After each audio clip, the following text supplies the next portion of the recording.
Bertie Ahern, once again you're in the hot seat. Welcome to Mastermind. Aye. Today your specialist subject is the Mahon Tribunal. Genuinely. Well, thanks, Miriam. May I say you're looking very fetching today. Flattery will get you, well, 3 terms of theta. Right, your time starts now.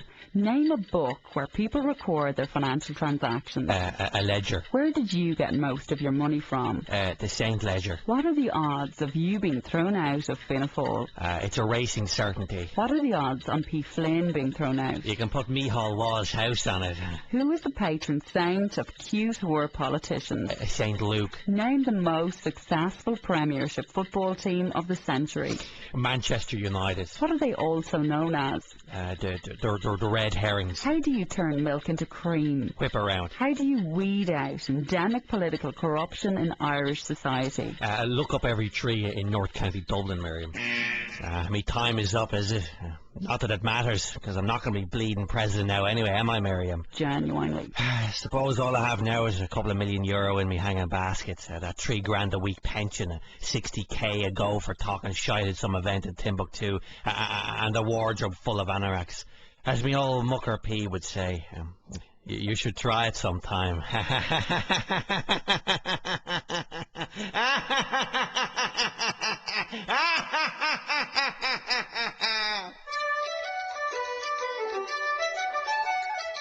Backhanders, brown envelopes, cash for votes. And they might have gotten away with it, you know, if it hadn't been for P. Flynn.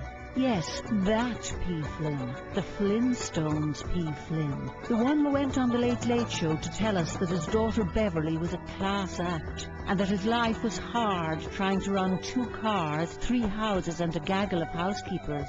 He had a pop at a developer called Tom Gilmartin, who got rightly ticked off and told everyone that he'd given P 50 grand for Fianna Fáil. However, it turned out P had stuffed it into his back pocket. Then they found Ray Burke up a tree in North Dublin and put him in Mountjoy jail, where he spent his time drawing lines in the sand. And they banged up Liam Lawler before he got planning permission to rezone hell. And while it was all quietly falling asunder, we spent €300 million on a big inquiry and found out that politicians are corrupt. Really. We gave $300 million to lawyers to find out that politicians are corrupt. I know. Maybe now we'll give €300 million to politicians to see what they can find out about our solicitors and barristers. Welcome to Green Tea, a satirical programme in Ireland, the most corrupt country in Western Europe. Well, after Italy.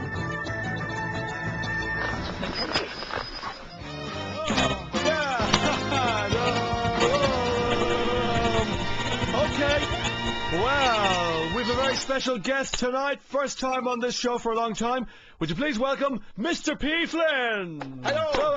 Hello. It's wonderful to be here, Ryan. Okay, P, how are you keeping? Well, Ryan, I want to tell you, I'm working hard. I'm doing a lot of work for NAM at the moment. Oh, yes. Really? Arbitration. Hard work. Tell us a little bit about that. Well, I was at a hearing last week between 2 developers, both of whom presented me with a bribe to sort the thing out for them. Whoa. The first man gave me €15,000. The second developer gave me €10,000. So what did you do, P? Well, Ryan, let me tell you, I have to be honest with you tonight. Okay. I reached into my pocket and I pulled out a cheque and I handed it to the first man and I said, now, I'm returning €5,000 to you, sir, and we're going to decide this case solely on its merits. Oh, yes, it's not easy at the top, Ryan. You should try it sometime. Okay. But one has to be fair. I've always been fair. And would you give receipts for these bribes? Would I? Right. And would Beverly invest the money for you these days? Maybe in the Isle of Man? My daughter? Yeah. I'm upset now, Ryan. Oh. Very upset. Right. She is a class act, Beverly. Bloody good double act, that's for sure. So, do you see Ray Burke much these days, P? Or? Oh, well, I haven't seen him for some months now. No? He set out in life to make his fortune, but it didn't work out for him. No? He's not well. Right. His people aren't well. Oh. He's out of sorts. Did you look after Ray when he went to prison that time? Oh, of course. Oh, yes. I gotta tell you, Ryan. Yeah? I looked after him very well. Rambo? He had 3 cells, one on landing A, one on landing B, and one on landing C. And I want to tell you something. Wow. You should try it sometime. No, thanks. Ray had 3 slop buckets and 3 cells to look after. Wasn't easy, but he pulled through. If one ever went to prison, that's how one should live. Right. 3 cells. And tell us how the... But now, Ryan, you have to excuse me. Oh. Myself and Dorothy, my wife, wife have to go and collect the pension. Pension? And there's a lot of heavy lifting, I can tell you. All right. Good night. Thank you. Thank you, Pete You're a Flynn. class act. Ha ha, there he goes into the sunset with his brass neck shining in the sun. Ha ha ha,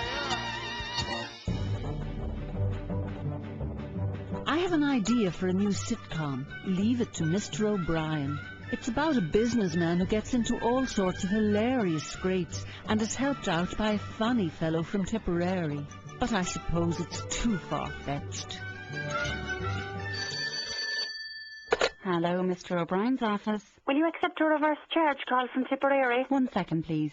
Dennis? Yes. It's a reverse charge call for you on line 1. Right, get here. Give it. Hello? Who's that?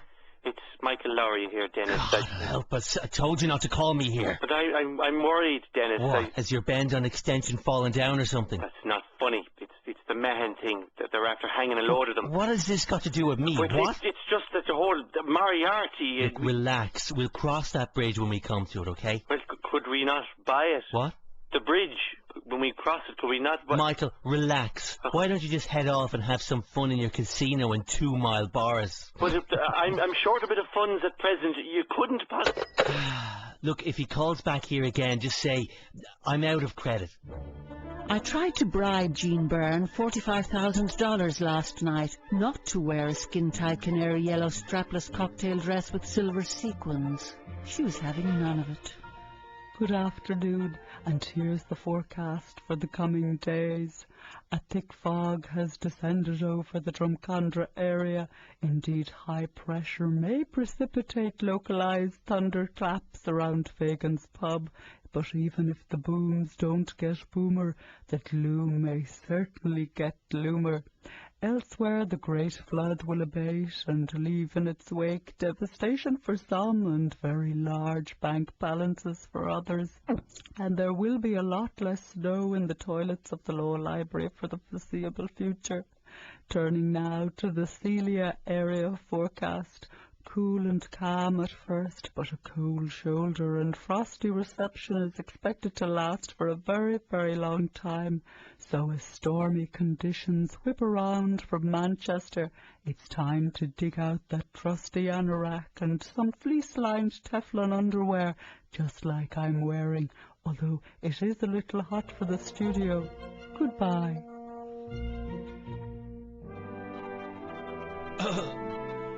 Your Majesty, some of our guests have arrived and wish to present you with gifts to mark your diamond jubilee. See them in. Very good, ma'am.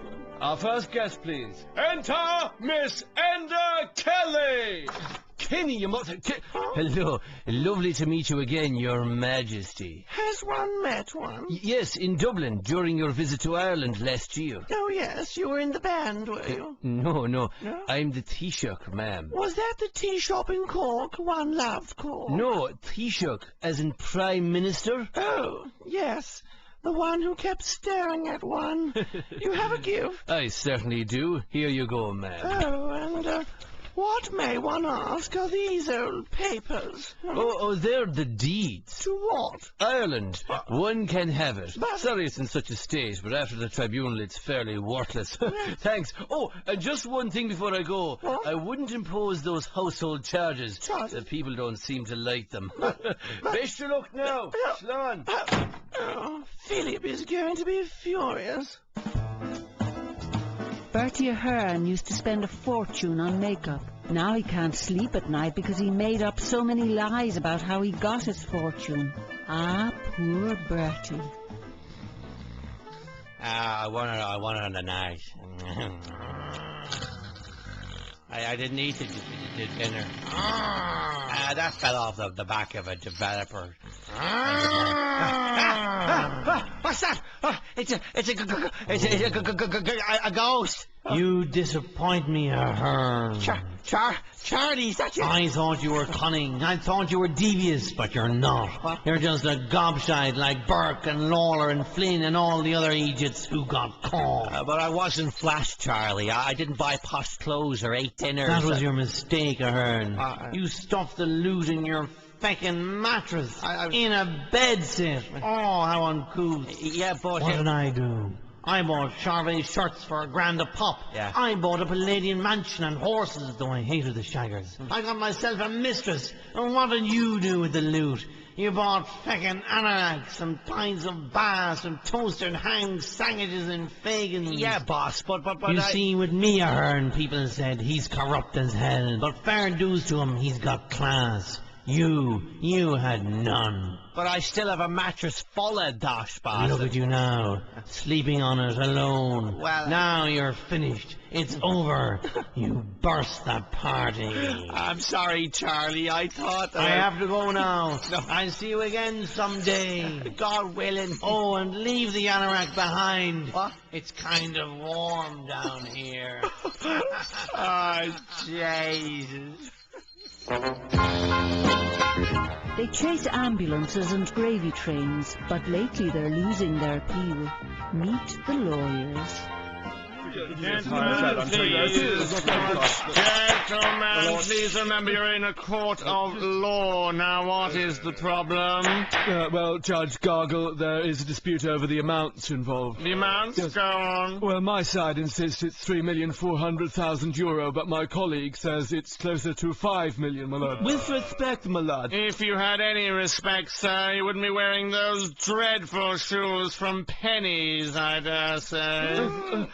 I apologize, Judge, but things haven't been so rosy since the tribunal's closed down. Okay, I'll accept that excuse. Proceed. Well, Judge, my man has studied the figures, and we are certain it's almost €5 million. Now, can we get some agreement on this, gentlemen? Yes, my lord, if it pleases the court, $5 million it is. Okay, very well. That's the matter of your fees sorted. Now, what about this poor man who was hurt in the accident? Who? Sorry? Your client, the one who lost his limbs and his livelihood. Paltry though it was. Oh, him. He's just a civilian, my lord.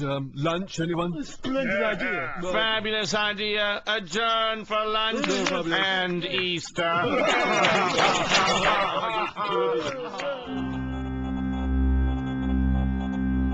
Somewhere in Dublin, Fianna Fáil is busy closing a stable door long after the nags have bolted. It's a blue door. Ah, poor Celia. Okay, lads, a bit of control in the meeting, please. Order now. So it's decided then. A horn is out in his ear. Very good. So what about P. Flynn then? Behead the bastard! Hanging is too good for us. Right. So P is gone as well. What about the councillors? Out of house and home. Okay. All right, lads. Okay, gone. Okay, well that's it then. That's it now. That's a meeting adjourned. Thank you all very much for joining. Just hold on a second, Michal. Sure wasn't Dick Roach one of them lashing out at the tribunal, Firing squad for him! Send him to Van Diemen's land! And Dermot Ahern with that too, Michal. Leave in jail for that blackguard! I'd put him on the rack, Michal. It's castration is too good for him. You were one of them too, will you, Dee? I was only following orders. How dare you? Off his mustache! Death by wedgie! Lads, come on, settle down. No, let's not behave like savages here. This is appalling. You were at it as well, Michal. You were attacking the tribunal and now you're all macho about it. So you were doing it too? Now you're one to talk, so are you. Lads, I was attacking the tribunal as well. So was I. And me, to be fair. Yeah, so we were all at it. We are party. Going forward. Alan Mahan, the truth is out there. I do pity you, though, after such hard work over so many years. You must feel like going out and getting plastered. Paddy plastered. Man, what are you doing out here in a park bench, huh? I'm having a picnic, you old scoundrel. Lobster and crayfish sandwich, if you must know. So, you didn't do me for corruption in the end, huh? But that's the $45,000 question. They weren't dollars for the What? Nothing. The $300 million question is more like it. He's only looking for a scapegoat. If he's had laid out every dig out ever received from here to the moon and back, it wouldn't amount to $300 million. You know, quid. it's funny you should mention the moon, Bertie. What? There was no moon landing, and I intend to set up a tribunal to prove it. You're joking, I mean. No, I'm serious. I have it on good authority. Who? Jim Bleeding Core? Yes, and Tom Gilmartin as well. Jesus. I also intend to solve the JFK assassination with my men in black legal eagles on board. Well, yourself and your barrister friends did a fair bit of assassination already this week, although I do admit Flynn had it coming. And now that I've solved the Bertie Code, the men in black and I believe the Da Vinci Code should be a doddle. The Da Vinci Code? Sure, that's a load of badly thought-out fantasy cobbled together by that aged Dan Brown envelope. Well, you'd want to be an awful gobshite to believe that. Exactly, Bertie. Huh? Exactly. Mad.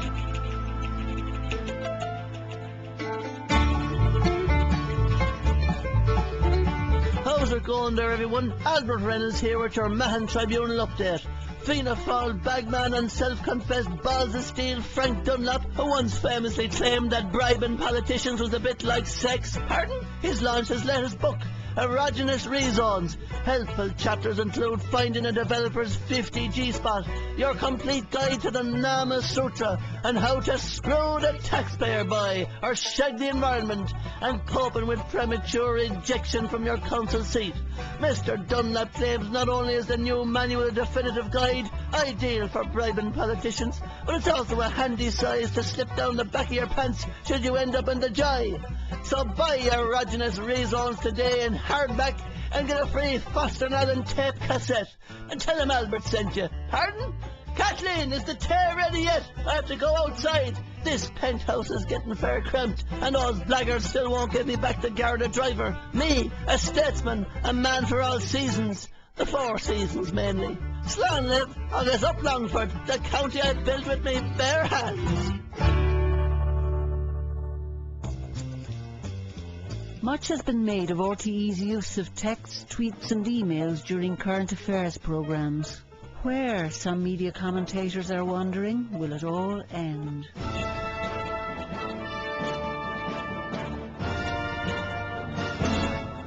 RTE News with Brian Jennings. A very good afternoon to you.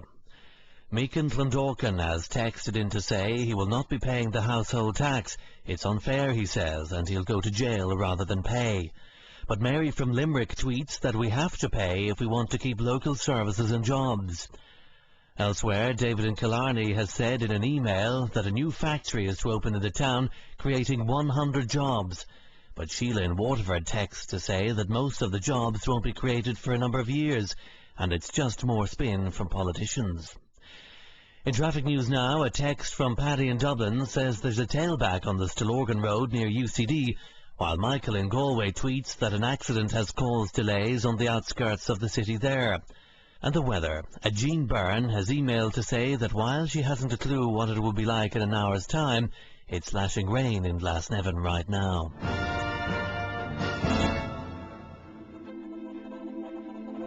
It's witching hour at St. Luke's. The time goes forward tonight, but Bertie would rather turn his clocks back to the glory days. Stop that, Celia. Don't be tickling me with the 50s.